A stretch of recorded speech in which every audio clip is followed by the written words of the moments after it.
Do you know that someone went to great lengths to attempt to extort, intimidate, and silence somebody they were targeting by creating a fake law firm website, acquiring a domain, the hosting, and sending threatening messages out? Take note of the misspelling of Los Angeles and that logo. This website says Macintosh-legal.com, but the brand colors, logo, and website theme all belong to another website for a law firm with completely different attorneys. Person had the audacity to impersonate a real attorney. There is an attorney with the name Eric McIntosh. This is not Eric McIntosh.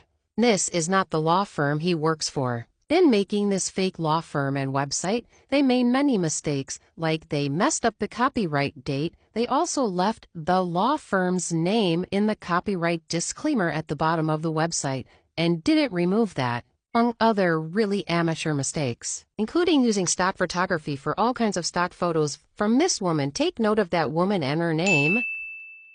And this guy down here, which is supposed to be Eric McIntosh, the attorney she's impersonating. But in all reality, it is a stock photo that has been used on multiple types of websites. He can be a lawyer, a travel agent, anybody you want across the globe. But in the case of this fake website, it just happens to be Eric McIntosh, attorney from California, specializing in social media litigation. To break down the communications that were sent using those two fake attorneys' names from that fake domain website to the targets in just a moment, but let's take a look at their blog. The author of the blog post, C. Donnelly, that looks quite familiar. Look at the titles of all of the blog posts, everything related to what is going on and what she is causing, and look at the dates. They are all dated the exact date the website was open and registered. Speaking of the date that fake website was registered and created, April 24th, 2025 through Wix.com. Through various online and internet research tools, we were able to figure out when this website was registered, when the domain was created. This is the same date that the communications were sent to several of her targets attempting to extort, intimidate, and silence them.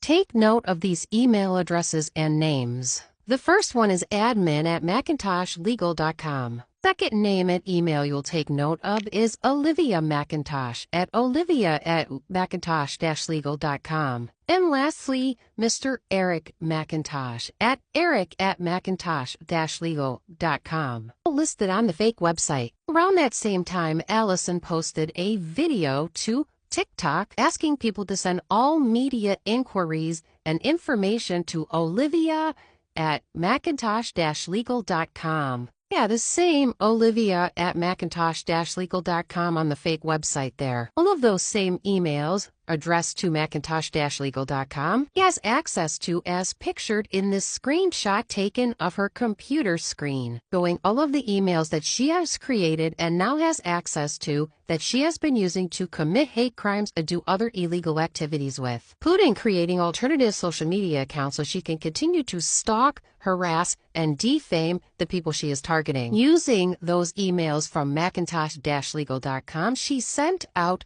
correspondences to her targets, ended with the fake logo from the domain name that she created, attempt to extort them for $75,000 and intimidate them into silence. Targets called out the fake website and all of the mistakes they made and called them on their bluff. Were reported to the appropriate authorities, and believe me, there were many to be reported to. And then the Fed shut down that website with the quickness, but you can use the Wayback Machine to see that this fake website was indeed created, registered, and published on the internet, and there were devices that were being tracked for the Wayback Machine to pick up. Since that domain name is no longer available, you get this error when you try. She didn't stop there with the impersonation. She impersonated the San Diego Police Department and sent out multiple communications to people's social media accounts, attempting to intimidate them into their silence. And you know, all of this goes to show that a person who would go to such great lengths to do all this